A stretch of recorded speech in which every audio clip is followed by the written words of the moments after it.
व्यवहारात्मक, ठीक है ना, क्लियर। ये तीन चीज़ों से है, ये तीन घटकों से मिलके बना है।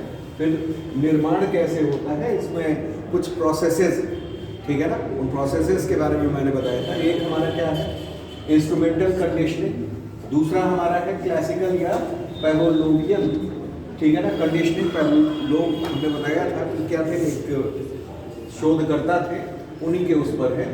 तीसरा है अवलोकनात्मक अधिगम यानी ऑब्जर्वेशनल लर्निंग। चौथा मैंने बताया था सामाजिक मानदंड, ठीक है ना। और उसके बाद हमारा आनुवांशिक कार्य, ठीक है ना। आनुवांशिक फैक्टर्स भी हैं जो हमारी अभिवृत्ति को क्या करते हैं, अफेक्ट करते हैं या उनका निर्माण करते हैं, ठीक। इतना मैंने आपको बताया था। फिर कल्चर है, संस्कृति भी प्रभावित करती है। उसके बाद मैंने कार्य बताया, अभिवृत्ति के कार्य में निर्णय लेने का कार्य, उपयोगितावाद कार्य, मूल भाव बोधक कार्य, समायोजिक समायोजन कार्य, सामाजिक मतलब सामाजिक पहचान कार्य, ठीक, आत्म जागरूकता और आत्म रक्षा वाला कार्य, ठीक। ये तो ओवरऑल इसके मतलब ये थे। अब हम लोग आते हैं व्यवहार पर अभिवृत्ति का क्या प्रभाव पड़ता है। जैसे आप लोगों के एग्जामिनेशन में पूछा क्या जाता है, आप लोगों के एग्जामिनेशन में सीधा सीधा ले लेते हैं कि भाई बताओ कि हमारा व्यवहार है उस पर अभिवृत्ति का क्या प्रभाव पड़ेगा, दोनों में डिफरेंस क्या है। मत है, मत का क्या प्रभाव पड़ता है, डिफरेंस क्या है, ठीक है ना।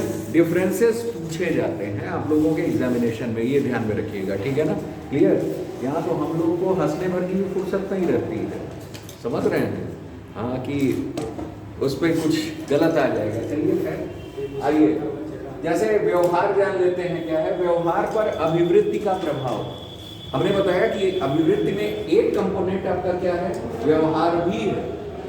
अभिवृत्ति में एक कंपोनेंट आपका क्या है, व्यवहार है। मतलब अगर कोई व्यवहार कर रहा है तो इससे पहले दो कंपोनेंट ने कार्य कर रखे। पहला क्या कि किसी के बारे में आपको जानकारी हो चुकी है, उस जानकारी के बिहेव पर आपने क्या कर दिया है, एक भाव उसके लिए तैयार कर रखा है, और जैसा भाव उसी हिसाब से व्यवहार आप करते हैं, ठीक है ना। सकारात्मक भाव है तो जाहिर सी बात है आप उसके साथ अच्छा बिहेवियर करोगे। किसी के लिए नकारात्मक भाव है तो पता चला आप डंडा भी चला दोगे, है कि नहीं है। तो जितनी भी अभिवृत्तियां हैं ये सब भाव पे ही तैयार हो रही हैं आप, ठीक है ना, क्लियर, कंपोनेंट्स पे। उसी में से एक कंपोनेंट आपका व्यवहार है, और व्यवहार का अभिवृत्ति पर क्या प्रभाव पड़ता है ये पूछा जाता है। जैसे हमारी अभिवृत्तियां जो मान्यताओं, भावनाओं, चीजों के प्रति हमारी पूर्व धारणाओं का समूह है, ठीक है ना। पूर्व धारणा जो बनी है हमारे व्यवहार पर महत्वपूर्ण प्रभाव डालती है। उदाहरण के लिए किसी को व्यायाम करना अच्छा लगता है, ठीक है ना, तो ये सकारात्मक अभिवृत्ति हो सकती है, ठीक, कि उसके दौड़ने जाने की संभावना अधिक यानी हो जाए। मतलब कहने का मतलब ये है कि अगर ये कहा है कि अगर किसी को व्यायाम करना अच्छा लगता है तो जाहिर सी बात है कि उसकी प्रवृत्ति कैसी बनी, मतलब उसको हेल्थ कॉन्शियस अपने को रखने की अभिवृत्ति बनी। तो वो हर कार्य करेगा जो उसको हेल्पफुल हो, हेल्थ कॉन्शियस मतलब हेल्थ को अच्छा करने में।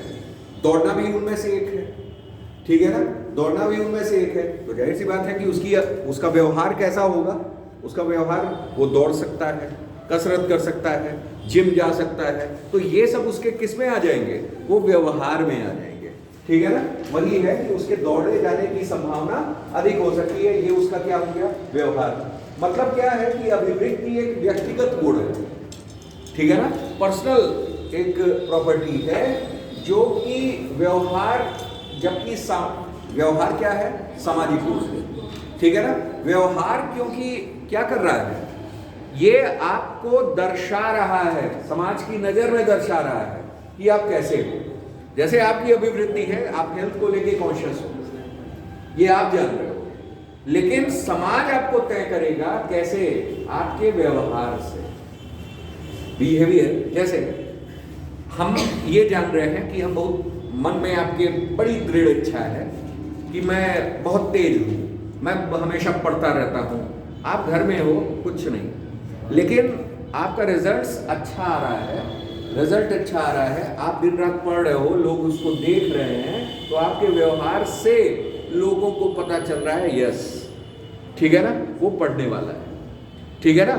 आपका व्यवहार अगर घूमने वाला होगा कि सुबह शाम चलो भाई गोरखपुर में गोरखपुर महोत्सव लगा है, ठीक है ना, तो हम बस का टिकट कटाएं और फौरन गोरखपुर महोत्सव में पहुंच जाएं, तो लोग कहेंगे वो देखो, हमेशा कोई भी चीज हुई तुरंत ये क्या हो गए, पहुंच गए। तो मतलब इनका किससे तुलना किया जाएगा, राहुल सांकृत्यायन से, अर्थात तो घुमक्कड़ों जिज्ञासा, ठीक है ना, क्लियर। मतलब क्या कि इनकी प्रवृत्ति कैसी है, घूमने वाली है, ठीक है ना, ट्रेवल करने वाली है। समझ में आया। तो आपके व्यवहार से, आपके बिहेवियर से क्या तय हो रहा है, आपका सामाजिक गुण, ठीक है ना, आप कैसे हो, समाज आपको देख करके, आपके व्यवहार को देख करके तय करता है, ठीक है ना। अब ये मुस्कुराते रहें, समाज कहेगा क्या, बड़े हंसमुख व्यक्ति हैं, ठीक है ना। तो इनके बिहेवियर से तय हो रहा है कि ये कैसे हैं। इनका व्यक्तिगत गुण क्या है, व्यक्तिगत गुण इनका ये है कि मैं खुश रहने वाला आदमी हूं। लेकिन समाज कैसे जज करेगा, जब तक इनको हंसता नहीं देखेगा। समाज ने इनको देख लिया मार धाड़ करते, तो क्या बताइए समाज जज करेगा कि ये हंसते हुए व्यक्ति हैं, खुश हैं अंदर से? नहीं, खुश तभी मानेगा जब ये हंसते नजर आएंगे, ठीक है ना, क्लियर। चलिए आगे देखते हैं। अब अभिवृत्ति और व्यवहार में क्या अंतर है, इसको हम लोग डिफाइन कर लेते हैं। यहां दिया हुआ है, अभिवृत्ति हमारी अनुभूति यानी ज्ञान और सूचना पे एक आंतरिक घटक है। भाई यहाँ आपको चूंकि तीसरे घटक से ही अंतर करना है, तो जाहिर सी बात है कि आप सारा कंसंट्रेशन पहले दो गुणों पर अभिवृत्ति में लगा देंगे, ठीक है ना, क्लियर। जैसे दिया हुआ है, अभिवृत्ति हमारी ज्ञान या सूचना पर। भाई जैसी बात है कि अगर क्या है कि वो लड़का जो है झूठ बोलता है, उसके लिए ज्ञान प्राप्त हो गया। वो लड़का दिन भर टहलता घूमता रहता है, वो लड़का जो है दिन भर मारपीट करता रहता है, उसके लिए कैसी अभिवृत्ति बनेगी, निगेटिव, नकारात्मक बनेगी, जाहिर सी बात है, ठीक। तो ये ज्ञान आधारित है। लेकिन आप उसके व्यवहार में अगर देख लीजिए कि वो लड़का तो हेल्पिंग है, ठीक है ना, वो लड़का तो सामाजिक रूप से उसके गुण कुछ और कह रहे हैं, ठीक है ना, तो वो उसका क्या हो गया, व्यवहार हो गया। अब व्यवहार एक ऐसी अभिवृत्ति है, देख लीजिए यहां ये नहीं कहा था कि अभिवृत्ति एक व्यवहार है ना, लेकिन व्यवहार क्या है, एक अभिवृत्ति है, बिकॉज व्यवहार इज अ कंपोनेंट ऑफ अभिवृत्ति, ठीक है ना, क्लियर। तो वही कहा है कि व्यवहार एक ऐसी अभिवृत्ति का प्रकटीकरण या प्रदर्शन है, ठीक है ना, क्लियर। मुख्य रूप से वातावरण, अनुभव और नैतिक मूल्य जैसे कारक अभिवृत्ति को प्रभावित करते हैं, ठीक। आप कहा गया है जैसे इन्वायरमेंट में आप रहोगे वैसी ही आपकी एटीट्यूड बन जाएगा, वैसा ही आपका एटीट्यूड आएगा, ठीक है ना। आप मुन्ना भाइयों के साथ रहो, आपका मुन्ना भाई वाला एटीट्यूड हो जाएगा, होगा, क्लियर। आप क्या पढ़ने वाले लड़कों के साथ रह रहे हो, तो आपका एटीट्यूड भी क्या होगा, कॉम्पिटिटिव हो जाएगा कि नहीं यार वो हमसे आगे बढ़ रहा है, हमें भी कुछ ऐसा करना चाहिए कि हम उससे आगे बढ़े। तो जैसा वातावरण कहा गया है ना कि सफल होने के लिए वातावरण आपको क्या करना पड़ता है, बदलना पड़ता है, ताकि आपका एक एटीट्यूड जो तैयार हो, ठीक, वो सफलता के प्रति हो, ठीक है ना, क्लियर। तो वही हमारा कहा है अनुभव, ठीक है ना, अनुभव भी तैयार करता है एक एटीट्यूड, ठीक। और नैतिक मूल्य, नैतिक मूल्य तो बहुत बड़ी चीज है। मूल्य का मतलब क्या, आदर्श, ठीक है ना। आदर्शों से ही आपका क्या, अब किसी का आदर्श मान लीजिए कुछ गलत आदर्श हो, भाई हमने बताया कि मूल्य हमेशा बदलते रहते हैं, ठीक है ना, मूल्य बदलते रहते हैं। नेताजी के मूल्य कुछ और हैं, ठीक है ना, और एक विद्यार्थी के मूल्य कुछ और होंगे, ठीक है ना। तो कहने का मतलब ये है कि वो सारे कारक किसको प्रभावित करते हैं, अभिवृत्ति को। उसके बाद दिया है अभिवृत्ति चारित्रिक गुणों। अब ये व्यवहार में है, व्यवहार वो अभिवृत्ति है जो चारित्रिक गुण, अंतःस्रावी और तंत्रिका प्रतिक्रियाएं जैसी जैविक कारक हमारे व्यवहार को प्रभावित करते हैं, ठीक है ना। मतलब समझे, अंतःस्रावी का मतलब समझ गए क्या। देखिए अंतःस्रावी और तंत्रिका तंत्र, ये हमारे फिजिकल बायोलॉजी में आप लोग पढ़े होंगे बायोलॉजी में पढ़े होंगे, उसमें क्या होता है, एक सिस्टम होता है which is called as coordination system. Coordination system contains two system. First one is hormonal system and another one is क्या, आपका नर्वस सिस्टम. हार्मोनल सिस्टम जो होता है that particular is endocrine system. Endocrine का मतलब होता है अंतःस्रावी तंत्र. मतलब ये आपके बॉडी का केमिकल कंट्रोल कर रहा है. केमिकल कंट्रोलिंग, जो नहीं कहा जाता है केमिकल लोचा है, ठीक है ना. तो दैट पर्टिकुलर केमिकल लोचा is called as endocrine system, endocrine control. ठीक. दूसरा कोऑर्डिनेशन सिस्टम कहाँ होता है, that particular is called as physical control. Physical control किससे होगा, आपके नर्वस सिस्टम से होगा. Nervous system has two parts. एक ब्रेन है, ठीक है ना. आपका ब्रेन कई तरह होते हैं, जैसे सेंट्रल नर्वस सिस्टम है, ऑटोनॉमस नर्वस सिस्टम है, पेरिफेरल नर्वस सिस्टम है, सारे नर्वस सिस्टम होते हैं. लेकिन मेन पार्ट क्या है आपका, ब्रेन, सेंट्रल नर्वस सिस्टम, ठीक है ना. ब्रेन और नर्व्स आते हैं, ठीक. तो इसमें क्या है कि ब्रेन आपका सारा पार्ट कवर करता है, यानी उसको कोऑर्डिनेट करता है, ठीक है ना. जैसे एक बॉल आ रही है आपकी तरफ आ रही है, आपका ब्रेन कहेगा यस एक बॉल आ रही है, आप हट जाओ. ये क्या करेगा, ब्रेन करेगा, ठीक है ना. तो सारा फिजिकल कोऑर्डिनेशन आपके बॉडी का कौन कर रहा है, ब्रेन कर रहा है, ठीक है ना. और केमिकल कंट्रोल जो कर रहा है वो आपका क्या कर रहा है, हार्मोन कर रहा है. कई कई हार्मोन से आपका मेटाबॉलिज्म आपका बिगड़ जाएगा, ठीक है ना. क्लियर. तो ये दोनों कोऑर्डिनेशन सिस्टम होता है. तो वही कहा है, बिहेवियर आपका किस पर निर्भर करता है, अंतःस्रावी और तंत्रिकाओं पे भी निर्भर करता है. ये आपकी अभिवृत्ति एक तैयार कर रही है, क्योंकि बिहेवियर आपका उसी पर आधारित. आगे दिया हुआ है क्या कि यह अधिक व्यक्तिगत है. अभी आपने पढ़ा ऊपर ही ये स्टेटमेंट था क्या कि हमारा एटीट्यूड जो है ये केवल हमारे लिए है. हम जिन जिन वातावरण में रहे हैं, जिन जिन चीज़ों के साथ रहे हैं, पॉजिटिव हो या निगेटिव हो, ये हमारा व्यक्तिगत एटीट्यूड, ठीक है ना. क्लियर. लेकिन जो बिहेवियर हमारा दिख रहा है वो सामाजिक तौर पर, उसको हम लोग क्या कह रहे हैं, that particular property is called as क्या, सोशल. वो हमारा कैसा होगा, सोशल होगा, ठीक है ना. आगे दिया हुआ है, अभिव्यक्ति व्यक्ति के संवेगों, अधिमतों. अधिमत का मतलब क्या होता है, ओपिनियंस, ठीक है ना. क्या होता है, ओपिनियन, ठीक है ना. संवेगों, ओपिनियंस और विचारों यानी इमोशंस. इमोशंस का मतलब क्या, संवेग, ठीक है ना. इमोशन यानी भाव, ठीक. अभिमत यानी ओपिनियन, मत जिसको कहा जाता है, राय, ठीक है ना. अभी ये भी एक टॉपिक है, ठीक. और विचारों, विचारों यानी थॉट्स को प्रतिबिंबित करता है, ठीक है ना. ये क्या कर रहा है, प्रतिबिंबित कर रहा है, ठीक. जैसे उदाहरण के लिए किशोरों में बड़ों और गरीब लोगों के प्रति सम्मान का भाव होता है. जो बच्चे होते हैं उनमें क्या भाव होता है, उनमें भाव होता है जो भाई गरीब है तो उसके लिए दया का भाव आ जाएगा. आ जाएगा कि नहीं आ जाएगा. ये देखेगा कि ऐसा है कोई बच्चा रो रहा है, ठीक है ना, भूख लगी हुई है, ठीक. तो फाइनली उसको ये लगेगा कि ऐसा है, एक मर्सी आएगी. तो मर्सी क्या है, ये मर्सी ये आपका एक संवेग है. संवेग यानी क्या, इमोशन है, ठीक है ना. क्लियर. तो भाव आ जाएगा ये, ठीक. और बड़ों के प्रति हमारा कैसा भाव होगा, सम्मान वाला भाव होगा, ठीक है ना. कि ये हमारे बड़े हैं, जाहिर सी बात है, इनको हमको क्या करना चाहिए, रिस्पेक्ट देना चाहिए, ठीक है ना. अब यही आप इसमें आओगे तो इसमें क्या है, व्यवहार व्यक्ति की अभिवृत्ति को प्रतिबिंबित करता है. हमने वही चीज कही, व्यक्ति की, मनुष्य क्या है, रोज सुबह दौड़ करके जा रहा है, सुबह मॉर्निंग वॉक को जाता है.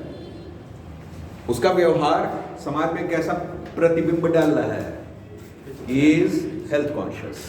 वो कैसा है, हेल्थ कॉन्शियस है, ठीक है ना. क्लियर.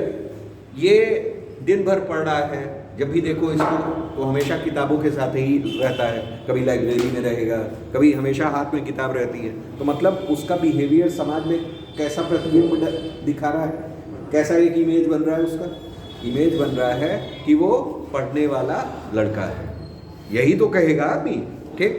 और डेली बैग लेकर के सुबह सुबह जा रहे हो और हमेशा किताब बालकनी में भी दिखे तो आप किताबों के साथ दिखे, ठीक है ना, भले आप कुछ कर रहे हो, व्यक्तिगत रूप से आप कुछ भी हो, लेकिन समाज में आप क्या प्रतिबिंब डाल रहे हैं, आपकी इमेज कैसी बन रही है, पढ़ने वाली बन रही है, ठीक है ना, क्लियर।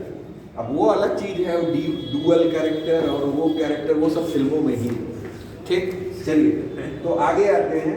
आगे यहाँ है उदाहरण, यह विवृत्ति उनके व्यवहार में देखी जा सकती है। बस जैसे बस में बुजुर्गों को सीट देना या उन्हें सड़क पार कराने में मदद करना, ठीक है ना। अगर आप बस में जा रहे हैं, खचाखच बस भरी पड़ी है, आप बैठे हुए हो, एक महिला को देखें जो मतलब शारीरिक रूप से थोड़ा विकलांग है, ठीक, या ऐसा प्रतीत हो रहा है कि उसको नीड है कि उसे सीट चाहिए ही चाहिए, आपने अपनी सीट रिक्त कर दी और फाइनली उसको क्या कर दिया, बैठा दिया, तो जाहिर सी बात है आपका हेल्पिंग नेचर समाज में उभर करके आया।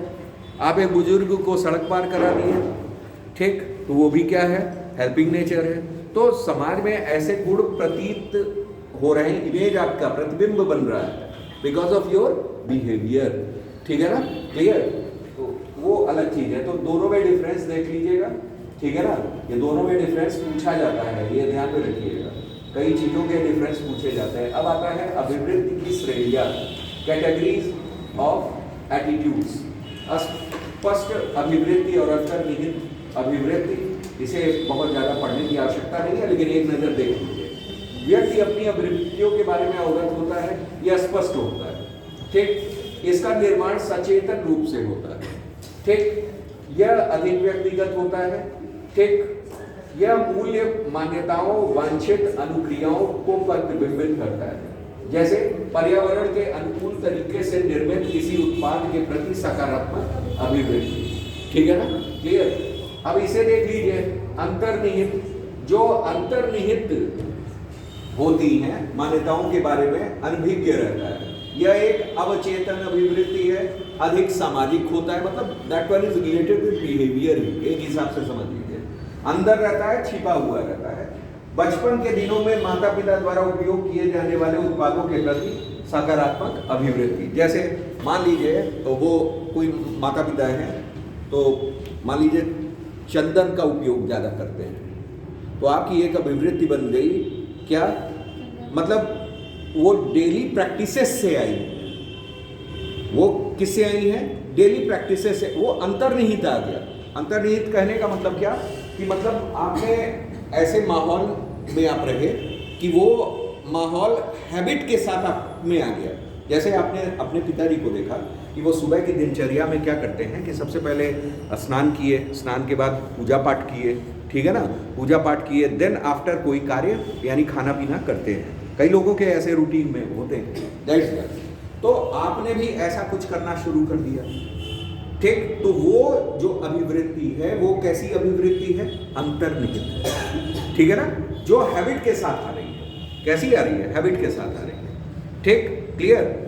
और एक है वो होता है अभिवृत्ति जो मतलब कह लीजिए कि अंदर आपके रहती है, ठीक, वो आपकी कौन सी है, जो वांछित होती है, मतलब एक हिसाब से आपसे उम्मीद की जा सकती है कि ऐसी अभिवृत्ति आपकी होनी चाहिए, तो वो आपकी अस्पष्ट अभिवृत्ति होती है, ठीक है ना, क्लियर।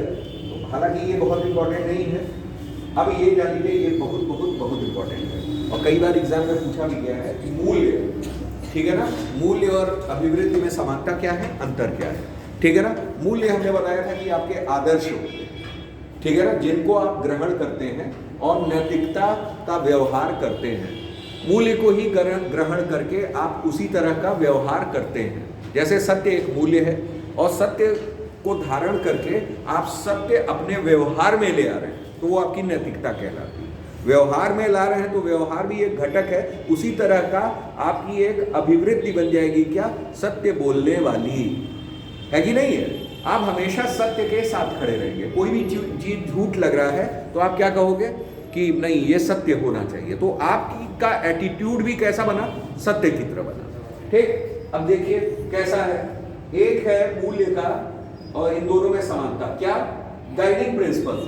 गाइडिंग प्रिंसिपल यानी मार्गदर्शक सिद्धांत। जाहिर सी बात है कि जब ये आदर्श है तो इन आदर्शों से ही आपका मार्ग प्रशस्त होगा। तो ये मार्गदर्शक हुए कि नहीं हुए?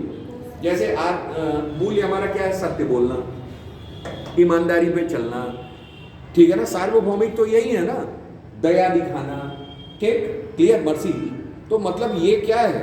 ये मूल्य है, तो ये मार्गदर्शक हो गए। दूसरा क्या?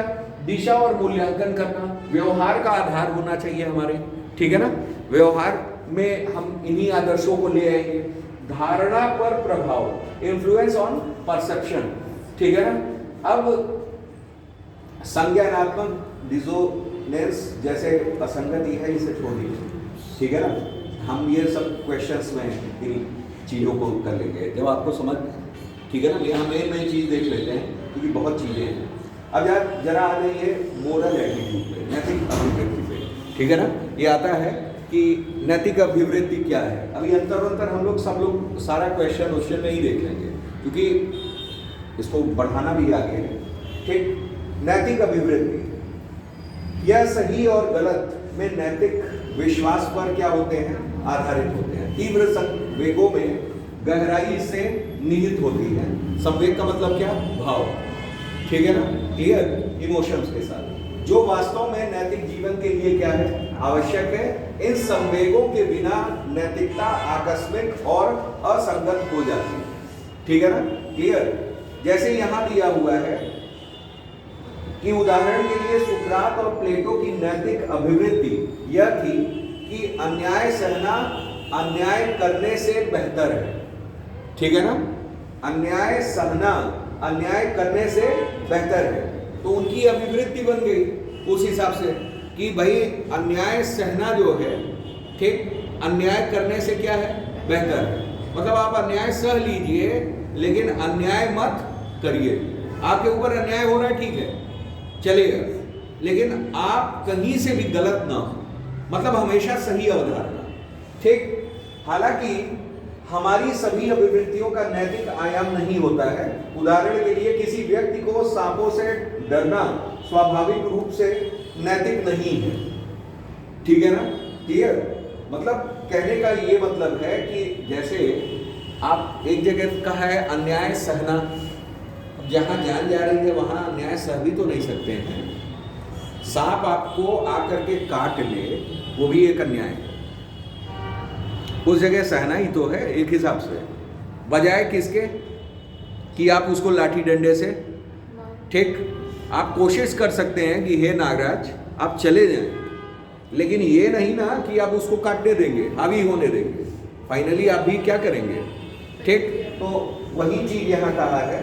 उसके अलावा आइए, उसके अलावा यहाँ दिया हुआ है क्या? नैतिक अभिवृत्ति के गुण जो है, पहला तो क्या है आपका? सत्यता, श्रद्धा, जागरूकता के साथ जिम्मेदारी, निष्ठा और अच्छाई, ठीक है ना। ये सारी नैतिकता है, नैतिकता से मिली है, ठीक। अब इसमें क्या? सकारात्मक प्रभाव और नकारात्मक प्रभाव। नैतिक अभिवृत्ति मजबूत संवेगों से बंधी होती है, ठीक है ना।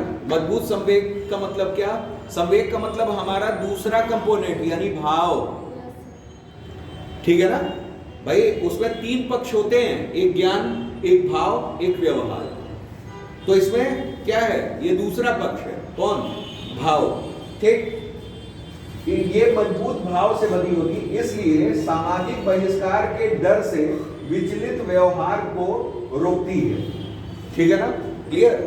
कहा है सामाजिक बहिष्कार के डर से विचलित व्यवहार को क्या करती है? रोकती है।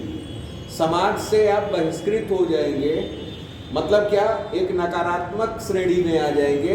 इस वजह से ये भाव आपके व्यवहार करने को क्या करती है? रोकती है, ठीक है ना। जैसे आइए, किसान कर्ज में डूबे होने के बावजूद चोरी जैसी अनैतिक प्रथाओं का पालन नहीं करते, ठीक है ना। मतलब क्या है कि वो मेहनत कर लेगा, अंततोगत्वा अगर नहीं उसका वो हुआ तो फाइनली क्या? कई किसान आत्महत्या कर लेते हैं। लेकिन चोरी समाज में अनैतिक है, वो नहीं करने जाएगा। तो क्या है कि उसका भाव तो बन गया है, लेकिन वो भाव, जैसे उसका भाव कैसा है? ईमानदारी का भाव बन गया है। ज्ञान उसको संज्ञानात्मक भाव मिला क्या? कि ऐसा है कि चोरी करना क्या है? पाप है, ठीक। भाव उसका तैयार हो गया, उसके लिए क्या सकारात्मक। तो व्यवहार कितना भी खराब वो हो, मतलब उसकी कंडीशन कुछ भी हो, लेकिन वो अपने व्यवहार से अडिग नहीं होगा, मतलब डिगेगा नहीं, ठीक है ना, क्लियर, अडिग रहेगा। अब यहां क्या है, नकारात्मक प्रभाव। लोग इसका प्रयोग हिंसक व्यवहार और पागलपन को उचित ठहराने के लिए कर सकते हैं, फिर भी समाज इसे स्वीकार कर लेगा क्योंकि नैतिक अभिवृत्ति मजबूत संवेग है, ठीक है ना। अब मान लीजिए आपके लिए एक नैतिक संवेग जो है, भाव निगेटिव बन गया है किसी चीज के लिए, ठीक, तो आप कितना भी अगर बुरा कर रहे हो तो वो अच्छा ही लगेगा लोगों को, ठीक है ना। जैसे धार्मिक क्षेत्रीय मुद्दों को सही ठहराने के लिए किसी व्यक्ति को दंगे, नरसंहार, आतंकवाद के लिए प्रेरित करना, ठीक है ना। जैसे आप जान रहे होंगे, अब हम किसी गवर्नमेंट या किसी उस पर नहीं कहेंगे, ठीक है ना, लेकिन बात इस तरीके की आ जाती है कि कभी कभी कुछ, जैसे देख लिया जाए, जैसे इस समय मान लीजिए कहीं भी, अभी आपने बांग्लादेश का मुद्दा देखा, बांग्लादेश का मुद्दा देखा कि क्या कि किसी का नरसंहार कर दिया गया है। आज अभी हाल में बहुत न्यूज़ आ रही है, कुछ लोग, भाई सारे लोग उसका वो निंदनीय है निश्चित रूप से, लेकिन वहाँ के लोगों में वो एटीट्यूड बना हुआ है। कैसा एटीट्यूड? नहीं नहीं, ये गलत नहीं है, ठीक है ना, इनको क्या किया जाए, खत्म किया जाए। हमारे क्या एटीट्यूड है, हमारे इंडिया में क्या एटीट्यूड है, इंडिया में एटीट्यूड है, चाहे वो किसी धर्म विशेष का क्यों ना हो, किसी भी धर्म जाति का हो, हम क्या करेंगे, इस निंदनीय अपराध के लिए तो नहीं तैयार होंगे, ठीक है ना, कि मतलब उसको मार दिया जाए, ये कर दिया जाए, चाहे वो अल्पसंख्यक हो चाहे वो बहुसंख्यक हो, ठीक है ना। तो जैसा भाव तैयार हुआ वहां क्या है, कट्टरपन, ठीक है ना, उस तरह का भाव है तैयार, निगेटिव वहां भाव तैयार है, ठीक है ना, तो वो वहां के समाज में अच्छा माना जाएगा, ठीक है ना।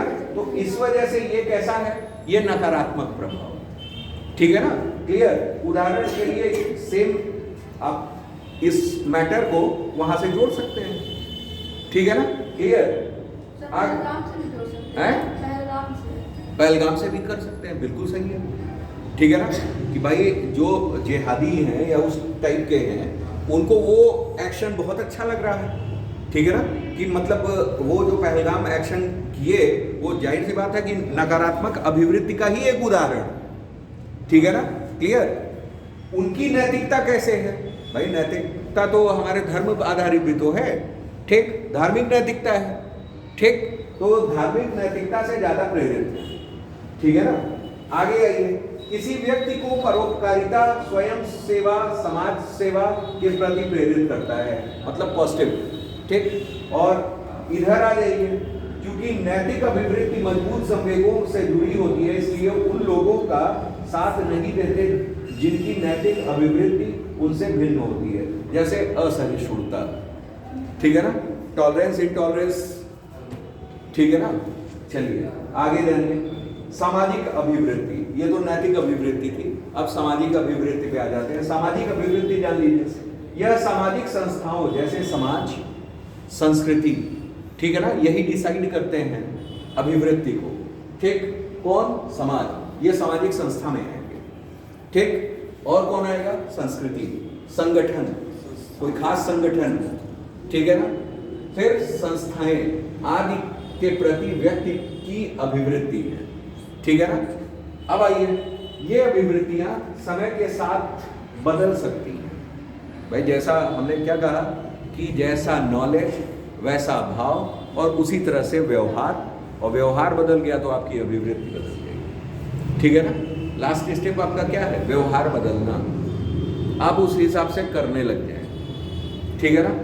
पहले आप क्या करते थे, देखते थे दूसरे की अच्छी पेन है, धीरे से रख लेते हैं, आपको मास्टर साहब ने कहा कि नहीं बेटा ये गलत आदत है, ये ज्ञान प्राप्त हुआ, आपको एक भाव आया कि ऐसा बुरे बच्चे करते हैं, जाहिर सी बात है भाव, आपने व्यवहार में क्या ले आया, व्यवहार में ये ले आया कि आप अच्छी सी अच्छी पेन भी देख रहे हैं तो अब धीरे से रख नहीं रहे हैं, ठीक है ना, क्लियर। तो व्यवहार आपकी अभिवृत्ति को बदल दी, तो ये बदले जा सकते हैं, ये जन्मजात नहीं है, ठीक। आगे आइए, तो वही है कि ये समय के साथ क्या है, बदल सकती हैं। संस्कृति, पीढ़ी और मीडिया के प्रभाव जैसे कारकों के आधार पर भिन्न हो सकती है। जाहिर सी बात है, आप जिस संस्कृति के हैं, ठीक, उस संस्कृति के हिसाब से आपका अभिवृत्ति होगी। पीढ़ी, जिस पीढ़ी के हो, भाई आप ऑर्थोडॉक्स हो, रूढ़वादी हो, या फ्लेक्सिबल नेचर के हो, नहीं यार चल जाता है, ठीक। कई लोग ये कहते हैं कि ऐसा है, नहीं भाई बिल्कुल एकदम, हम जब तक जा करके माघ मेला में डुबकी लगा करके आएंगे नहीं, तब तक हमारी आत्मा तृप्त नहीं होगी। ठंडी पड़ रही है, डॉक्टर ने आपको सजेशन दे रखा है कि भैया ऐसा है कि आप जाएंगे, पिछली बार आप गए थे तो आपको चर्म रोग भी हो गया था और प्लस ठंड भी लग गई थी, ठीक है ना। इन दो से प्रभावित है, आप बाल बचे हैं, अगर जीवन गंवाना चाहते हैं तो वहाँ चले जाइए। अब उनको आत्मा को तृप्त करना है, ठीक है ना, तो वो चले जाएंगे। तो मतलब दैट पर्टिकुलर इज ऑर्थोडॉक्स, वो पीढ़ी का अंतर है।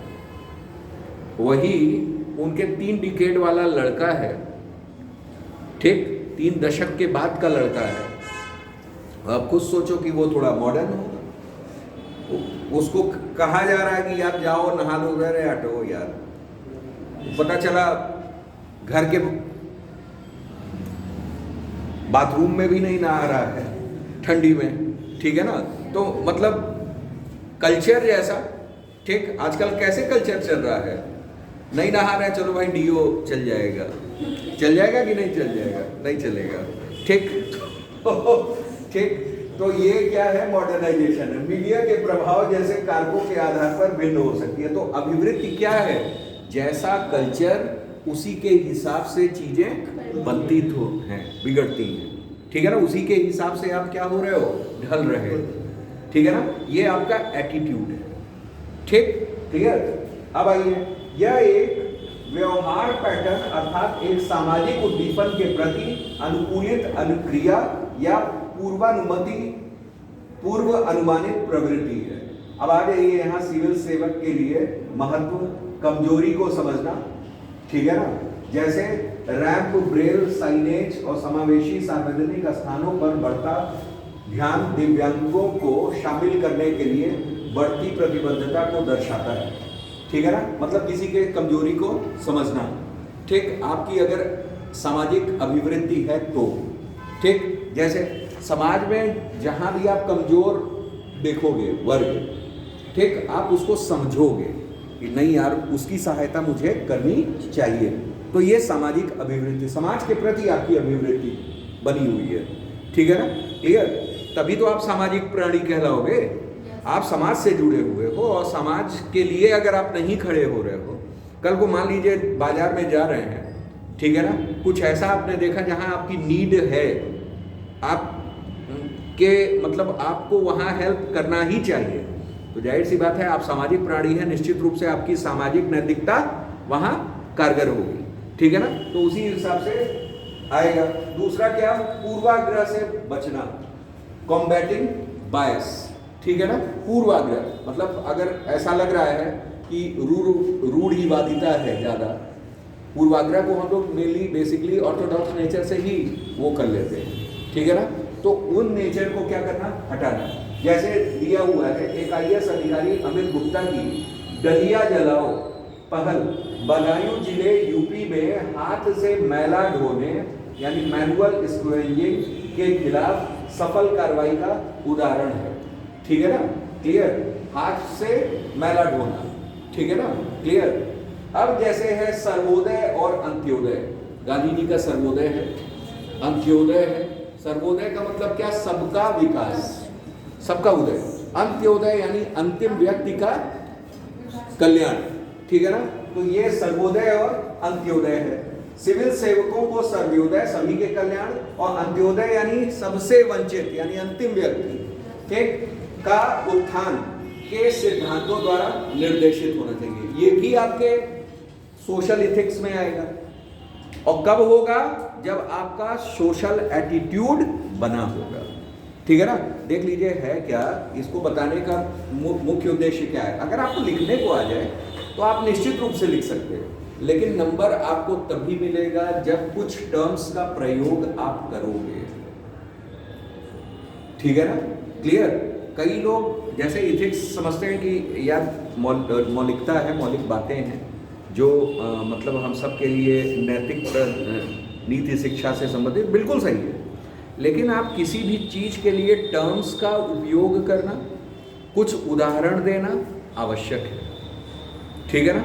बस वही आप समझ लीजिए, आपको सारे चैप्टर्स आ जाएंगे। अब जैसे है टॉलरेंस, सहिष्णुता। सिविल सेवकों को कमजोर वर्गों की जरूरतों को पूरा करने के लिए क्या होना चाहिए? सहिष्णु होना चाहिए। ठीक है ना? टॉलरेंस होनी चाहिए उनके में। ठीक, आगे आइए। पूर्वाग्रह, प्रेजुडिस। ठीक, अब इसमें क्या है? प्रेजुडिस में जैसे पूर्वाग्रह में लोगों के पूरे समूह के बारे में नकारात्मक पूर्व धारणाएं शामिल होती हैं, अक्सर रूढ़िवादिता पर आधारित होते हैं। अभी मैंने बताया कि ये जो है प्रेजुडिस जो है हमेशा किस पर? ऑर्थोडॉक्स नेचर पर आधारित होता है। ऑर्थोडॉक्स का मतलब क्या? रूढ़वादिता। रूढ़वादिता पर आधारित होता है, मतलब पूर्वाग्रह। जैसे पूर्वाग्रह का मतलब क्या? पहले से जो चली आ रही है, हम बदलेंगे नहीं। समझ में आया? ठीक, वही वाला जो अभी हमने किया कि जब तक नहाएंगे नहीं तब तक आत्मा शांत नहीं होगी।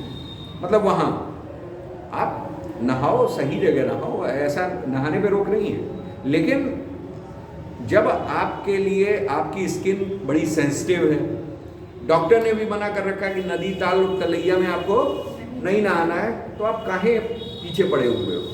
ठीक, ये आपका क्या है? ऑर्थोडॉक्स संस्कृति। ठीक है ना? क्लियर? इसी तरह से समाज में क्या है?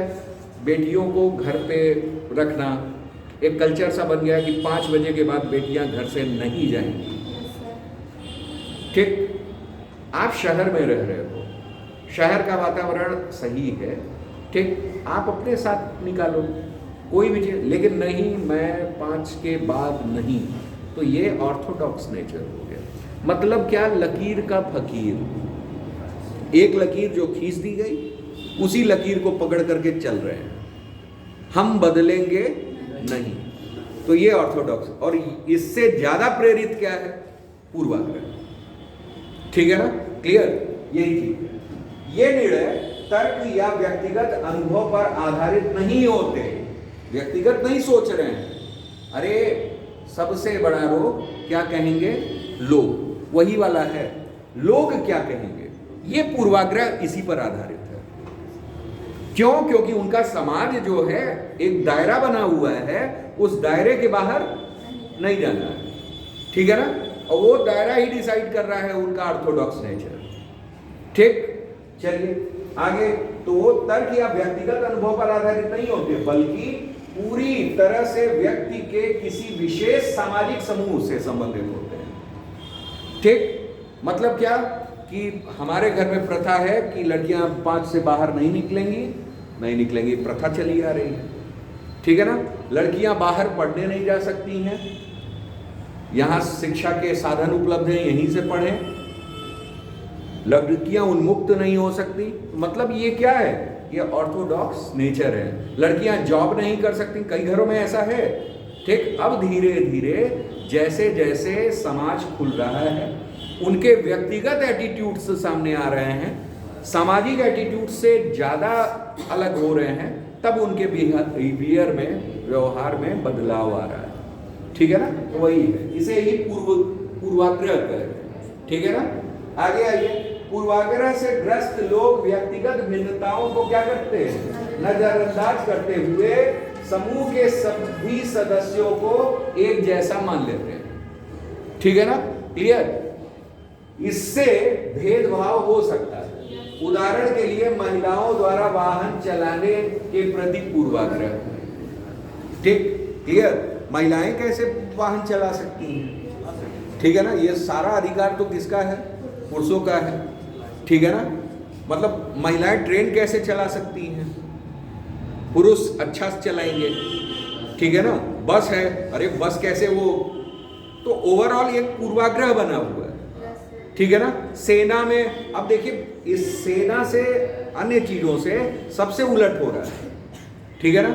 इसी वजह से जगह जगह पे महिलाओं को प्रोत्साहन देने, इस पूर्वाग्रह से बचने के लिए कई योजनाएं चलाई जा रही हैं, ठीक है ना, जो बेटियों के हित में है, ठीक है ना। आगे आइए, पूर्वाग्रह का अवरोध कैसे करें, जैसे स्रोत को निशाना बनाएं।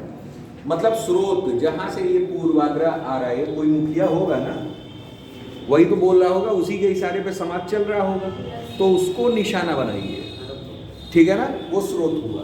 दूसरा क्या, पूर्वाग्रह के अनुभव को सीमित करना, ठीक है ना।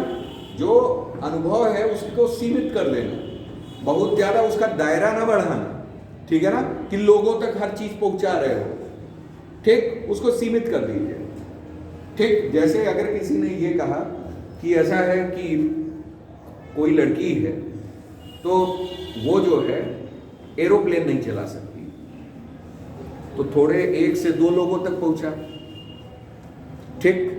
या किसी ने चलाया तो वो सफल नहीं हुआ, तो उसके दायरे को क्या कर रहे हैं, सीमित कर दीजिए।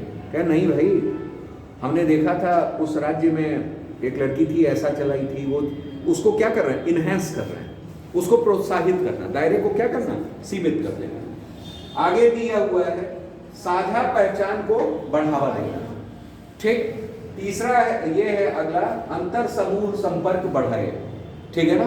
अंतर समूह संपर्क, अंतर यानी यहां फिर दूसरे भी समूहों से क्या करें, संपर्क बनाए, ठीक। फिर है शिक्षा और सूचना का क्या होना चाहिए, प्रसार, ठीक। समझ में आया।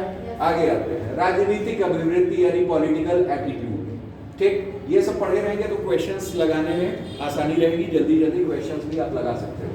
जैसे इसका तात्पर्य है राजनीतिक हस्तियां संस्था, घटना और मुद्दों के बारे में किसी व्यक्ति या समूह के दृष्टिकोण, ठीक है ना, समझ में आया। जैसे राजनीतिक टर्म्स को समझिएगा, राजनीतिक हस्तियों के बारे में, अटल बिहारी वाजपेयी, उनको जान के हमारा एक एटीट्यूड तैयार हो जाता है, ठीक, क्लियर है ना। फिर उसके बाद संस्था, मान लीजिए कोई पार्टी है, आपको उसको देख करके मतलब सुनते ही उसके बारे में एक एटीट्यूड आपको पता चल जाता है। उसी तरह से बिहेवियर हो, तो बिहेवियर कहाँ आ रहा है, वोटर कार्ड पे, ठीक है ना, चुनाव में आप बिहेवियर दिखा देते हो, ठीक। अगला क्या है, घटनाओं से, कुछ राजनीतिक ऐसी घटना हुई है जिससे आपका एटीट्यूड तैयार हुआ है, कोई मुद्दा है उसके बारे में एटीट्यूड आपका तैयार, तो किसी व्यक्ति या समूह के दृष्टिकोण से, ठीक है ना। यह दर्शाती है कि व्यक्ति राजनीतिक दलों, विषयों और विश्वास प्रणालियों को किस प्रकार देखते हैं, ठीक है ना, क्लियर। मतलब ये क्या, कैसा एटीट्यूड हो गया आपका, पॉलिटिकल एटीट्यूड तैयार, किसी पार्टी को लेकर के, किसी व्यक्ति विशेष यानी कोई नेता है उसको लेकर के, ठीक, कोई संस्था है उसको लेकर के, या उससे रिलेटेड कोई मुद्दा है उसको लेकर के आपका पॉलिटिकल एटीट्यूड क्या होता है, तैयार होता है, ठीक है ना, क्लियर। आगे आइए, अब जाइए, जानिए हमारी राजनीतिक विचारधाराओं को प्रभावित करने वाले कारक। पहला है परिवार का प्रभाव, ठीक है ना। अगर परिवार में किसी पार्टी विशेष या राजनीतिक दल के प्रति झुकाव है तो जाहिर सी बात है आपका एटीट्यूड भी उसी तरफ होगा कि नहीं होगा, कि आप विरोधी पार्टी हो जाओगे। विरोधी पार्टी हो, ऐसा नहीं है कि होते हैं लोग, परस्पर बाप बेटा एकदम अलग हो जाते हैं, ठीक है ना। कई पार्टियों में ऐसे हैं कि पिता और पुत्र अलग अलग हैं, ठीक, चाचा भतीजा कहीं अलग अलग हो जाते हैं, ठीक है ना। कई जगह ऐसे हैं, लेकिन वहां उनके लिए एटीट्यूड तैयार हुआ है, कैसे, कहीं से नॉलेज उनको पता चला, वो नॉलेज बार बार मिलता गया, भाव तैयार हुआ, और इस पार्टी के लिए क्या आ गई, निगेटिविटी आ गई, अलग हो गए, ठीक है ना। तो कहने का मतलब क्या, परिवार का प्रभाव पड़ता है। दूसरा किसका, धर्म का प्रभाव। कई आजकल जितनी राजनीति है सर्व धर्म प्रेरित है, आप देख लीजिए सबसे ज्यादा, ठीक है ना, धर्म से प्रेरित है। तीसरा प्रभाव किसका है भाई, सोशल मीडिया का। सोशल मीडिया तो मतलब हर चीज में प्रभाव है सोशल मीडिया का, ठीक। आजकल जितने भी एटीट्यूड तैयार हो रहे हैं वो किसके वजह से हो रहे हैं, सोशल मीडिया। चाहे वो सामाजिक ले लीजिए, ठीक है ना, चाहे वो नैतिक ले लीजिए, चाहे वो आप धार्मिक ले लीजिए, चाहे वो राजनीतिक ले लीजिए, सब में सोशल मीडिया का बढ़ चढ़ कर प्रभाव है कि नहीं है। फिर उसके बाद आइए जाति की भूमिका, ठीक है ना, आप जाति विशेष से हो तो निश्चित रूप से भाई हर जाति अपने को लेकर के, ठीक। शिक्षा का प्रभाव, शिक्षा का प्रभाव भी राजनीति पे पड़ता है।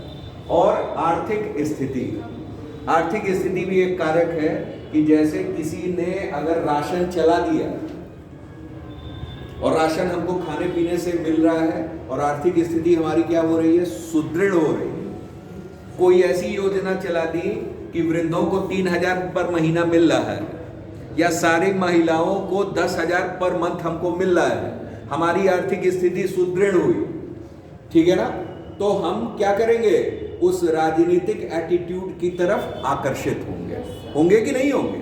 अभी बिहार में हुआ कि एक पार्टी विशेष ने क्या किया कि 10,000 महिलाओं को क्या किया, दिया, ठीक, ऐसा सुनने में आया था। कई लोग कई तरह का प्रलोभन देते हैं, ठीक है ना। तो अगर उस चीजों से आपकी आर्थिक स्थिति मजबूत हो रही है तो आपकी राजनीतिक एटीट्यूड उसी ओर क्या हो जाता है, बिल्डअप हो जाता है, ठीक है ना। किसी राज्य ने मान लीजिए आप महिला है, नहीं, आपको किसी राज्य ने 33% दिया, किसी राज्य ने 50% दिया, ठीक है ना। लड़कों को मिल नहीं रहा है उस जगह, मान लीजिए उस जगह लड़कों को भी 20% दे दिया एक्स्ट्रा, ठीक, लड़कियों को कम कर दिया, तो ओवरऑल क्या एटीट्यूड आपका उसी ओर क्या होता जाएगा, बिल्डअप होता जाएगा, ठीक है ना।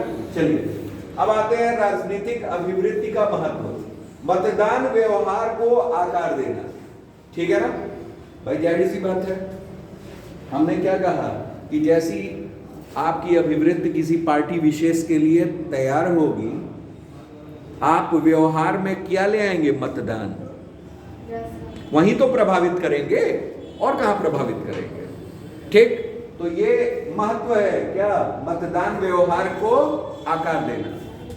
अगर एक समूह पूरा का पूरा लाभान्वित हुआ है आर्थिक रूप से, तो निश्चित रूप से मतदान व्यवहार बदल जाएगा कि नहीं। आगे आइए, जनमत और नीति निर्माण।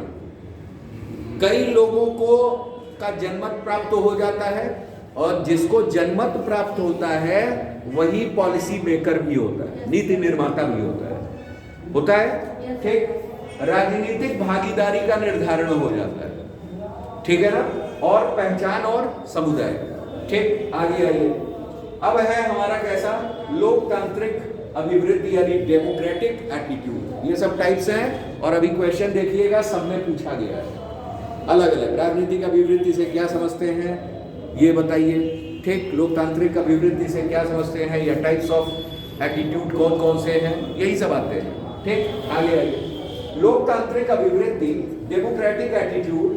लोकतांत्रिक अभिवृद्धि में मूल्यों का एक समूह शामिल होता है जो समाज में निष्पक्षता, ठीक है ना, ये लोकतंत्र में क्या होता है, लोगों का तंत्र, ठीक है ना।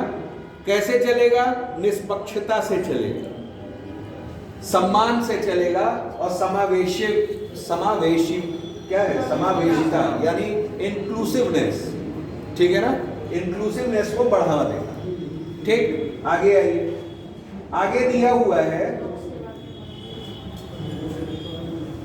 लोक सेवा के मामले में इसका तात्पर्य सिविल सेवकों की उन अभिवृत्तियों से है जो निर्णय लेने में लोगों की भागीदारी को क्या करते हैं, बढ़ावा देते हैं। वे शक्ति या प्राधिकार के प्रत्यायोजन को बढ़ावा देती हैं। नियम और विनियमन के स्थान पर करुणा, सहिष्णुता, समावेशिता पर अधिक ध्यान दिया जाता है। ठीक है ना, मतलब ये चीजें अधिक वो होती है लोकतंत्र में। आगे आइए, विशेषता इसकी क्या है? निर्णय प्रक्रिया, लोक कल्याण पर ध्यान, बहुमत को सम्मान और प्रतिनिधि शासन। ठीक है ना, चलिए आगे आइए। प्रतिनिधि शासन का मतलब समझ रहे हैं ना? प्रतिनिधि का मतलब क्या? रिप्रेजेंटेटिव। भाई हमारा रिप्रेजेंटेटिव ही क्या कर रहा है? नीति निर्माण कर रहा है। ठीक है ना, उसी को कहा जाता है भाई बहुमत का सम्मान। लोकतंत्र में लोगों का तंत्र है, जिसको बहुमत मिला उसी का शासन होता है। ठीक, इसी वजह से ये पॉइंट्स मेंशन करिएगा। इन पॉइंट्स का मतलब है बहुमत शासन का मतलब लोगों द्वारा चुना गया शासन। ठीक, क्लियर? प्रतिनिधि शासन, हमने जिसको अपना प्रतिनिधि माना उसका शासन चल रहा है, उसी को बहुमत दिलाया। क्यों? अब वही नीति निर्माण करेगा, तो निर्माण प्रक्रिया, निर्णय प्रक्रिया। ठीक, और वो क्या करेगा? लोक कल्याण पर ध्यान देगा। ठीक है ना, तो ये पॉइंट्स रहने चाहिए। आगे आइए, गुण या दोष। ठीक, इन गुण दोष को आप लोग पढ़िएगा। ठीक है ना, क्लियर?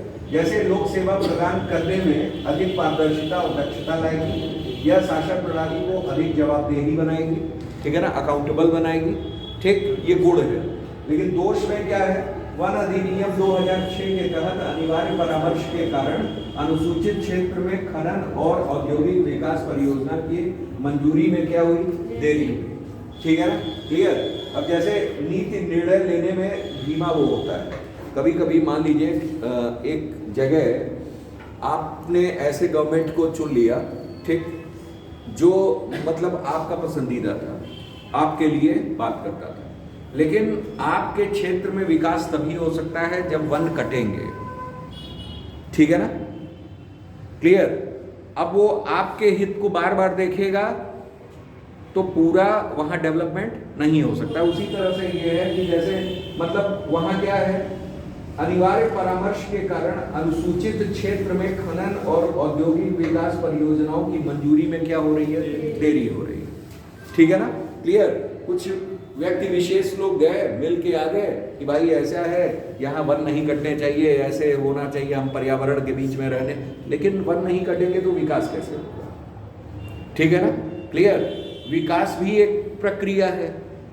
जैसे आपने अभी अरावली वाला देखा, अरावली सरकार चाह रही थी कि ऐसा है कि अरावली में क्या हो, वहाँ केवल 100 मीटर तक वाले माने जाए, उसके नीचे के जितने हैं वो सब क्या माने जाए? अरावली का हिस्सा ना माने जाए, ताकि वहाँ विकास हो सके, अन्य हो। अगर सरकार की नज़र से हम लोग देखें कहीं ना कहीं, तो सरकार क्या करना चाह रही थी? विकास करना चाह रही थी। ठीक है ना, अन्य चीज़। हाँ, लेकिन ये है कि मेजॉरिटी सही मामले में थी उस जगह, लेकिन कई जगह इसके उलट होता है। सरकार विकास करना चाहती है, लेकिन वहाँ ऐसा भी नहीं रहता है कि अगर वहाँ वन कट जाएंगे थोड़ा तो मतलब पर्यावरण बिगड़ जाएगा, ऐसा नहीं है। लेकिन अरावली का दृष्टि थोड़ा बिल्कुल उल्टा था। क्या कि मतलब अरावली का वहाँ मतलब डेवलपमेंट उस जगह कई ऐसे फैक्टर्स क्रिएट कर रहा था जो वहाँ के लोगों ही नहीं, सबके लिए, ठीक है ना, क्या रहता? हानिकारक रहता। ठीक है ना, इस वजह से वहाँ निर्णय सही रहा। ठीक, उसे रोक दिया गया। अब आ जाइए, ब्यूरोक्रेटिक एटीट्यूड यानी नौकरशाही अभिवृत्ति। जाहिर सी बात है कि आप लोग नौकरशाह बनने जा रहे हैं, प्रशासनिक सेवा में जा रहे हैं, तो जाहिर सी बात है इस एटीट्यूड को आप लोग को जानना चाहिए। है नौकरशाही अभिवृत्ति का तात्पर्य है कि ऐसी मानसिकता या दृष्टिकोण है जो किसी संगठनात्मक और संस्थागत व्यवस्था के भीतर नियमों, प्रक्रियाओं और औपचारिकताओं के अत्यधिक पालन से संबंधित होता है। मतलब आपको नियम फॉलो करना है। नियम का मतलब क्या? Protocol, a set of rules. Protocol क्या होता है? Set of rules. भाई कोई भी अधिकारी है वो अपने प्रोटोकॉल के भीतर ही सब कुछ करता है। प्रक्रियाएं होती हैं कुछ भी करने की, प्रोसेसेस होते हैं, चरणबद्ध तरीके से करना पड़ता है। आप देखो, आप कोई भी अगर मान लो घर का नक्शा निकलवाना हो या समथिंग कुछ करवाना हो, तो वो आप प्रक्रियागत तरीके से जाओगे, तभी आप क्या होगे, लाभान्वित होगे। अदरवाइज ऐसे ही चले जाओ, सरकारी काम स्टेप वाइज होते हैं, प्रोसेस वाइज होते हैं, ठीक है ना। आपको निवास, अभी आपने देखा होगा एसआईआर हुआ, ठीक है ना। एसआईआर का फुल फॉर्म क्या है? Special intensive revision. हाँ, क्या है? Special intensive revision. बिल्कुल सही है, ठीक। इसमें क्या था कि इसमें जैसे कई लोगों को निवास प्रमाण पत्र भी बनवाना पड़ा। तो निवास प्रमाण पत्र ऐसे थोड़ी ना था कि भाई मैं यहाँ हूँ, मेरी जमीन है, हम यहाँ के निवासी हो गए। भाई जमीन तो कोई भी ले सकता है, कहीं भी ले सकता है, स्वतंत्र है, हमारे संविधान में लिखा हुआ है, भाग 19 में भी है कि हम कहीं भी रहन सहन कर सकते हैं, बस सकते हैं, है कि नहीं है। कोई भी मतलब व्यापार हम कर सकते हैं कि नहीं, व्यवसाय हम शुरू कर सकते हैं, सब दिया हुआ है, ठीक। ये हमारे मूल अधिकारों में आता है। तो ये तो आपके निवास को कहीं से भी ऐसा नहीं कह रहा कि आप यहीं के निवासी हो। उसके लिए क्या करना पड़ता है, कई लोगों ने जब निवास नहीं मिला तो वहाँ के जहाँ आप निवासी थे वहाँ का जो भी सभासद या समथिंग होगा, वो आपके निवास को क्या करेगा, प्रमाणित करेगा कि यस ये यहाँ के निवासी हैं। वो साइन करके भेजता है। उसके बाद वो ई डिस्ट्रिक्ट ऑफिस में जाता है, जो आपका तहसील होता है, तहसील ऑफिस में जाता है। ई डिस्ट्रिक्ट आप उस पर देखना, ई डिस्ट्रिक्ट का जो साइट होता है उस पे पोर्टल पे आपको सारा दिखता है, आप ट्रैक कर सकते हो कि कहाँ कहाँ गया। अधिकारी फिर लेखपाल के पास भेजता है, वो सत्यापित करता है। सत्यापित करने के बाद लेखपाल पुनः एसडीएम के पास भेजता है, फिर एसडीएम जो है ठीक जारी करता है, ठीक है ना, कि यस ये यहीं के क्या हैं, निवासी हैं। तो वो क्या है, ये प्रक्रियागत है। कोई भी चीज प्रोसेस से चलता है।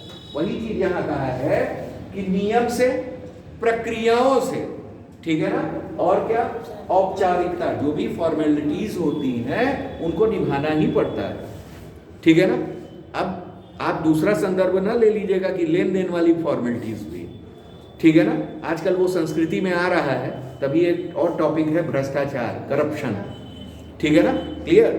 तो चीजों को ये अत्यधिक पालन से संबंधित होता है, ठीक है ना। तो मतलब ये आपका क्या हो गया, ये ब्यूरोक्रेटिक एटीट्यूड हो गया। इसमें 3 चीज है क्या, एक नियम, प्रक्रिया और फिर क्या, औपचारिकता, ठीक। उसके बाद यह दिशा निर्देशों और विनियमों को सख्ती से पालन करने को प्राथमिकता देती है। दृष्टिकोण कैसा होना चाहिए, तटस्थता, वस्तुनिष्ठता और निष्पक्षता, ठीक है ना। भाई तटस्थ तो वो होने ही चाहिए, अडिग। आप अगर नियम के पालन करता हो, नियम को पालन करते हो, तो जाहिर सी बात है आप क्या होगे, तटस्थ होगे, रिजिड होगे अपने, ठीक है ना, क्लियर। वस्तुनिष्ठ होगे और ट्रांसपेरेंट होगे, निष्पक्ष होगे एक हिसाब से, ठीक, क्लियर। आगे आइए, नौकरशाही अभिवृत्ति की विशेषताएं, ठीक। नियमों के अनुसार निर्णय लेना, प्रत्येक चरण का पालन करना। भाई प्रोसेस अगर है तो वो चरण भी होंगे उसमें, प्रोसेस में कोई भी प्रोसेस बिना स्टेप्स के नहीं होते हैं, तो चरणों का एकदम पालन करना। ऐसा नहीं कि आखिरी स्टेप में लेन देन हो जाए, ठीक है ना, क्लियर। और जनता की राय को कम महत्व दिया जाना, ठीक है ना। निर्वाचित अधिकारियों के साथ टकराव, ठीक है ना। निर्वाचित अधिकारियों के साथ क्या हो सकता है भाई, टकराव हो सकता है, जो भी निर्वाचित है। जैसे होता क्या है, अगर आप ब्यूरोक्रेट हो, ब्यूरोक्रेट कैसे आते हैं, दैट इज बाय सिलेक्शन, और निर्वाचित कैसे आ रहे हैं, दैट इज बाय इलेक्शन। भाई हमारे के यहाँ दोनों सिस्टम है। अगर नगर पालिका में आ जाइए तो नगर पालिका में जितने आयुक्त आ रहे हैं, that is one is by selection, और आपके पार्षद आ रहे हैं, दैट इज बाय इलेक्शन, वो इलेक्शन के थ्रू आ रहे हैं। तो जाहिर सी बात है कि ब्यूरोक्रेट्स के ये निर्वाचित जितने लोग हैं, अब भाई निर्वाचित क्या है, ये जनता के रिप्रेजेंटेटिव हैं कि नहीं है, तो वो जनता के बिहाफ पर बोलेंगे, आप किसके भी रिप्रेजेंटेटिव हो? आप सरकार के रिप्रेजेंटेटिव हो, तो आप किसकी तरफ से बोलोगे? सरकार की तरफ से बोलोगे। ठीक, तो उन दोनों में कहीं ना कहीं क्या होगा? टकराव होगी, और इसी वजह से ऊपर की लाइन क्लियर हो जा रही है। जनता की राय को महत्व कम दिया जाना। जनता की राय को महत्व कौन देगा? निर्वाचित। वो राजनीतिक एटीट्यूड में जाएगा। ये कैसा है? ये ब्यूरोक्रेटिक है। ठीक है ना? क्लियर? तो सब चीज वो है। आगे आइए, गुण मानक संचालन प्रक्रिया का सख्त अनुपालन किया जाना चाहिए। ठीक, जो भी स्टैंडर्ड है उसको आप अपनाओगे। ठीक, निर्णय इसमें क्या है? लाल फीताशाही देखने को मिलती है, क्योंकि लक्ष्य प्राप्ति में कोई तत्परता नहीं होती है। जाहिर सी बात है। जैसे अभी मैं आ रहा था तो मैं देख रहा था, उसमें क्या कहते हैं, ऐसे ही इंस्टा मैंने चला दिया, उसमें एक वीडियो था। उस वीडियो में शिकायत ही पूरी थी, और पूरा इसी उस पर है कि ये जो गोरखपुर महोत्सव हो रहा है उसमें क्या था कि उसमें पास निकाले गए हैं।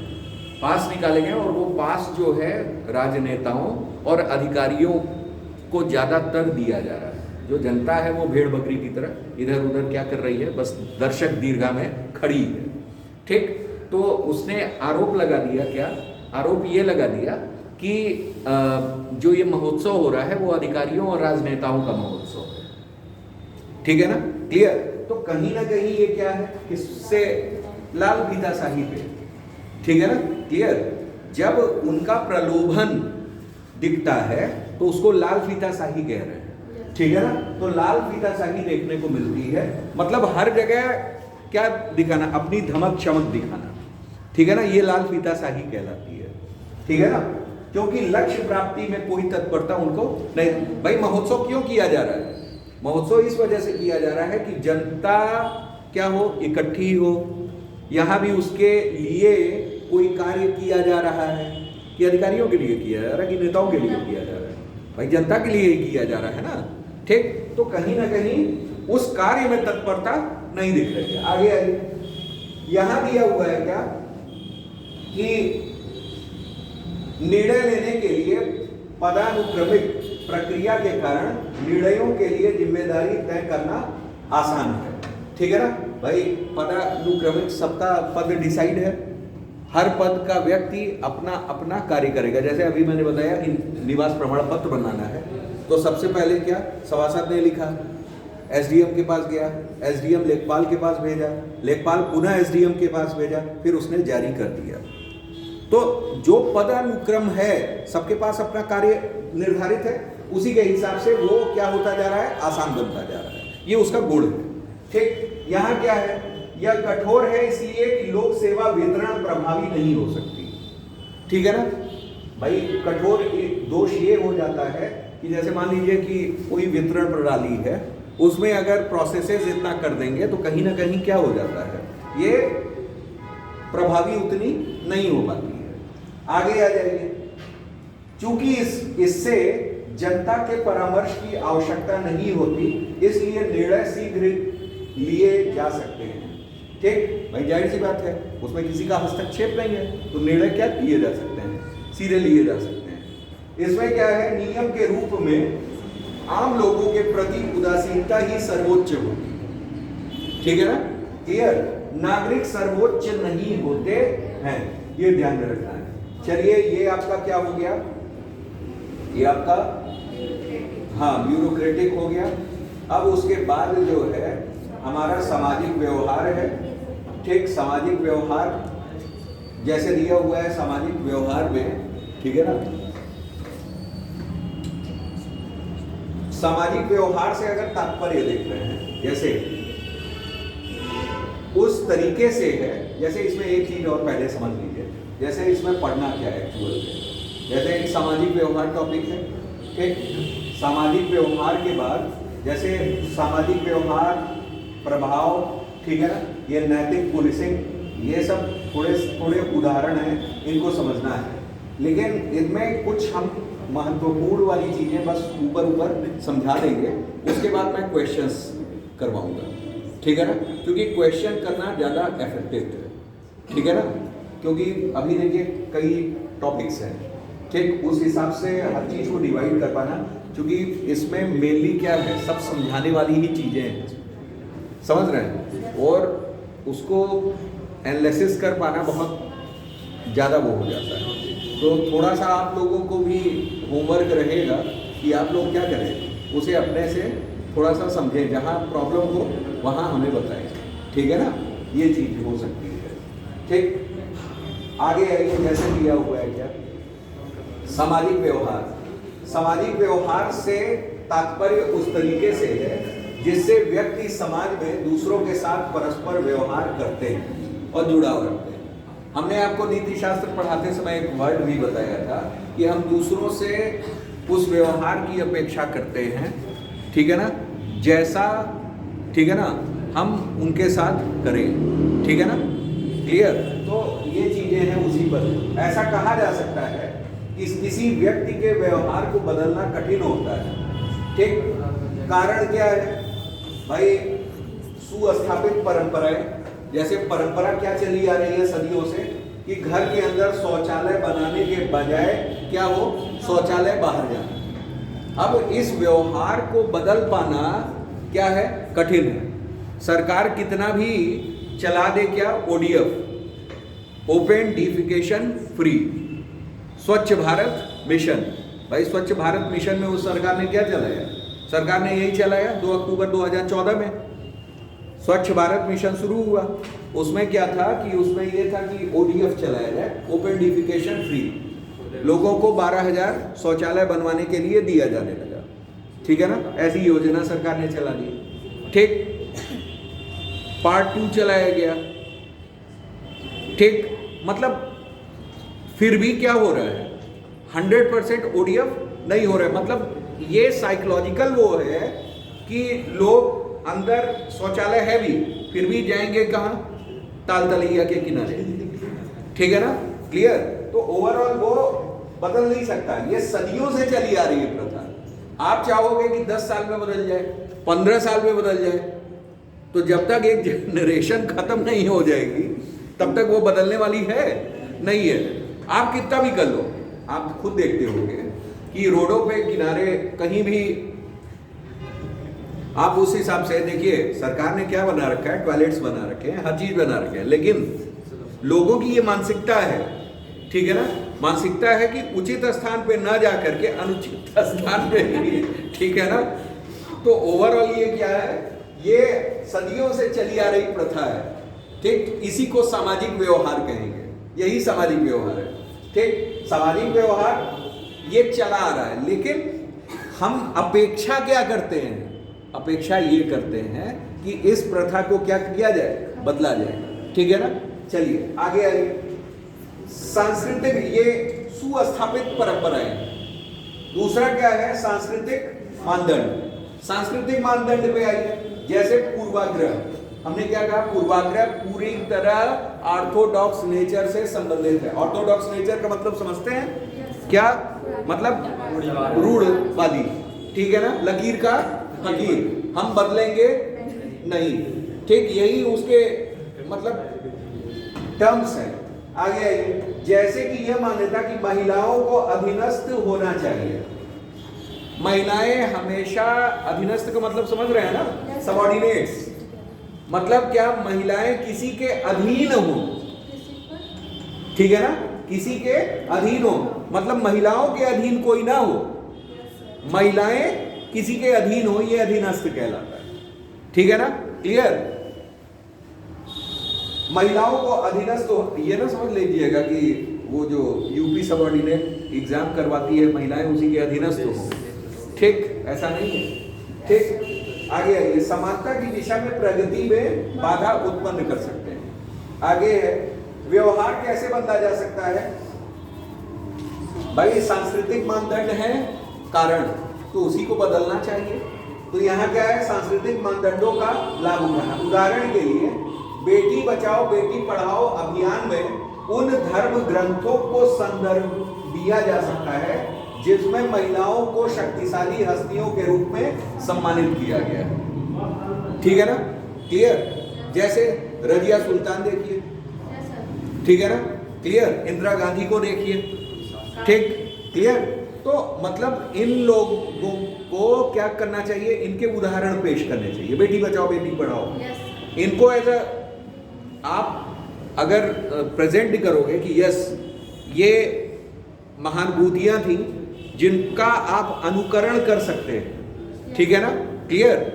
तो इस वजह से बेटी बचाओ बेटी पढ़ाओ। आगे आइए, जनता को प्रतिबद्धता को प्रोत्साहन, जनता की प्रतिबद्धता को क्या करना चाहिए, प्रोत्साहन। देखिए अभी मैंने स्वच्छ भारत इंडिया का कहा था, स्वच्छ भारत अभियान, स्वच्छ भारत मिशन, स्वच्छाग्रहियों यानी स्वच्छता स्वयं सेवक के माध्यम से नागरिकों को स्वच्छता संबंधी प्रतिबद्धताओं के लिए मार्गदर्शन में इसका उपयोग कर सकता है, ठीक है ना। अब इसके लिए खुद स्वयं आप देखो कि प्राइम मिनिस्टर ऑफ इंडिया भाई मोदी जी ने क्या किया, कई जगह कई राजनेताओं ने भाई उन्होंने जब जो सबसे बड़ा व्यक्ति है देश का, ठीक है ना, जिसको लोग अनुकरण कर रहे हैं, तो और लोगों ने भी अनुकरण करना शुरू किया।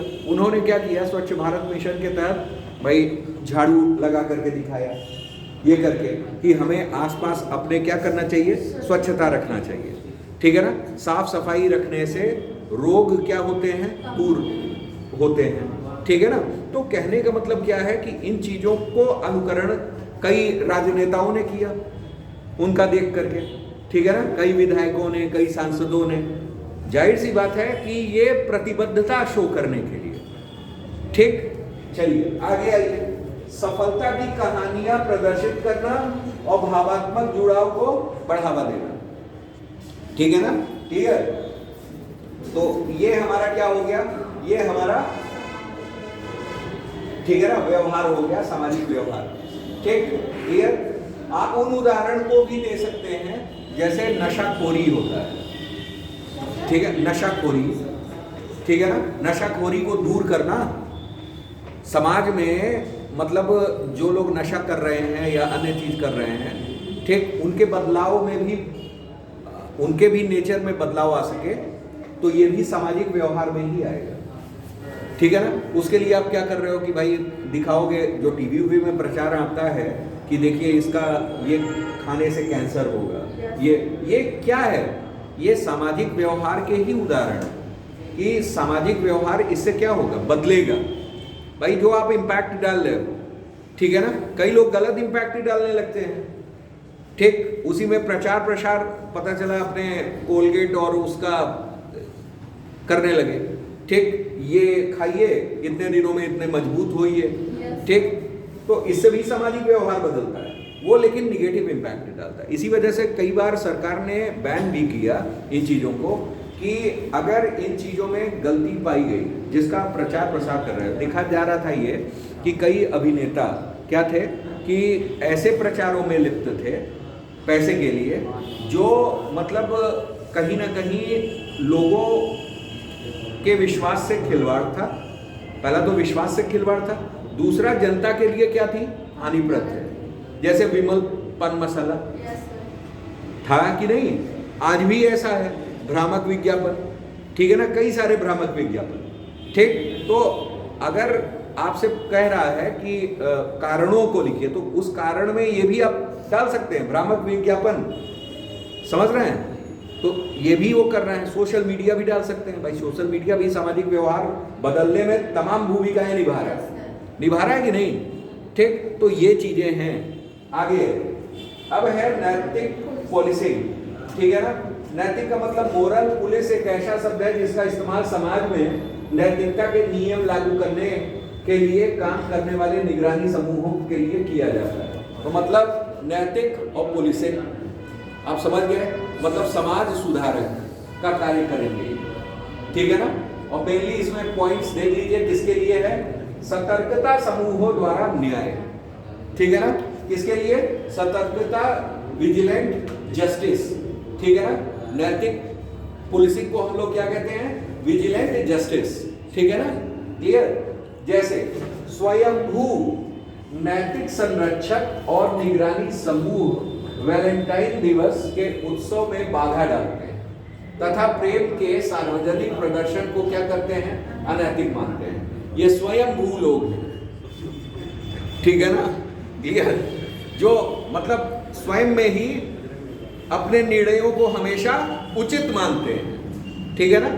तो ये उस जगह क्या है, गलत है, तो वहां नैतिक पुलिसिंग होती है, ठीक, उस जगह। अब इसमें आइए, नैतिक पुलिसिंग हानिकारक क्यों है, ठीक। स्वतंत्रता पर अंकुश लगाना, स्वतंत्रता पर अंकुश लगाना, ठीक। जैसे भाई कई इस तरीके के वो हैं कि मतलब अब आजकल इसकी जरूरत महसूस की जा रही है, ठीक है ना, इसकी जरूरत महसूस की जा रही है कि भाई ये क्यों आखिर हो रहा है, खुद ही बन जा रहे हैं। जैसे कई समूह हैं, पता चला कहते हैं कि हम बजरंग दल के हैं, हम हिंदू युवा वाहिनी से हैं, ठीक है ना। तो मतलब दलों को भी वो कर रहे हैं और प्लस समाज में अराजकता फैला रहे हैं, ठीक है ना, क्लियर। तो इस नैतिक पुलिसिंग को क्या करना चाहिए, दूर करना चाहिए। हानिकारक क्यों है जानिए, पहला दे दिया क्या, स्वतंत्रता पे अंकुश लगाना, ठीक, क्लियर। दूसरा क्या, विश्वास को कम करना। तीसरा, कानून का उल्लंघन करना। भाई कानून सबके लिए बना है, उसके लिए मेन पुलिस है, आप स्वयंभू टाइप के लोग क्यों आ जा रहे हो, ठीक। फिर उसके बाद उग्रवाद को बढ़ावा देना, ठीक है ना, उग्रवाद को क्या करना, बढ़ावा देना, ठीक। आगे आइए, तरीके रोकने के कौन कौन से हैं, कानून प्रवर्तन का सुदृढ़ीकरण करना, सार्वजनिक शिक्षा, सामुदायिक सहायता, लक्षित पुलिसिंग और खुली चर्चा इस पर होनी चाहिए। अब है सोशल इन्फ्लुएंस, ये भी एक टॉपिक है, ठीक है ना। जैसे सामाजिक व्यवहार है, नैतिक पुलिसिंग है, उसी तरह से ये भी एक टॉपिक है, ठीक है ना। यानी सामाजिक प्रभाव यानी सोशल इन्फ्लुएंस, यह दर्शाता है व्यक्तिगत विचार को, क्रियाएं और भावनाएं सामाजिक समूहों से कैसे प्रभावित होती हैं। कोई सामाजिक समूह है, ठीक, उससे हमारे विचार, क्रियाएं, ठीक है ना, ये सब सारी चीजें कैसे प्रभावित हो